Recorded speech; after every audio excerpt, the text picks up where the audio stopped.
అదే సమయంలో ప్రతి రైతుకు హామీ ఇచ్చాను. అన్నదాత సుఖీభవ 20,000 రూపాయలు ఇస్తానని చెప్పాం. అంత మునిపిచ్చింది మీకు 7,500 ఇస్తే ఆర్థిక ఇబ్బందులున్నా మనం 14,000 ఇచ్చాం. గవర్నమెంట్ ఆఫ్ ఇండియా 6,000 ఇచ్చింది.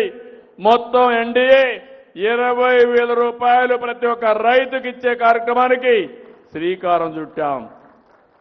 పిల్లలకు డిఎస్సి 15,941 మంది టీచర్ పోస్టులు భర్తీ చేశాం.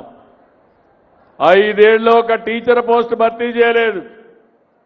పిల్లల విద్య పైన కాన్సన్ట్రేట్ చేయలేదు. ఇక్కడ నేను చూశాను పిల్లల్ని, చిన్న పిల్లలు 2 వేళ్లు చూపిస్తూ నాకు స్వాగతం పలుకుతున్నారంటే ఆ పిల్లల కోసమే నేను పనిచేస్తున్నా, వాళ్ళ భవిష్యత్తు కోసమే నేను పనిచేస్తున్నాను.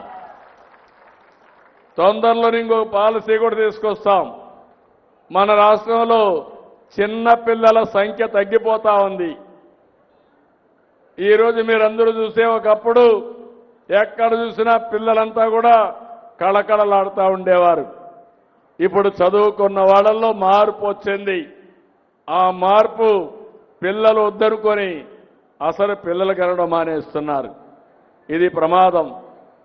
ఎందుకంటే కొన్ని దేశాలు పిల్లలు లేకుండా ఆ దేశాలంతా కూడా మెషిన్స్ పైన ఆధారపడి జనాభా తగ్గిపోయింది. సంపద ఉన్నా కూడా దాన్ని ఉపయోగించుకునే శక్తి లేకుండా పోయే పరిస్థితికి వచ్చాయి. భారతదేశం సంపద జనాభా ఉత్తర భారతదేశంలో చాలా వరకు జనాభా పెరుగుతూనే ఉంది ప్రస్తుతం. కానీ దక్షిణ భారతదేశంలో జనాభా తగ్గిపోతా ఉంది. నేనే కుటుంబ నియంత్రణ తెచ్చాను.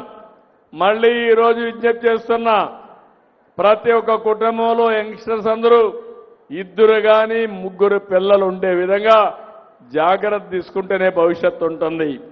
ఆ పిల్లల్ని ఏ విధంగా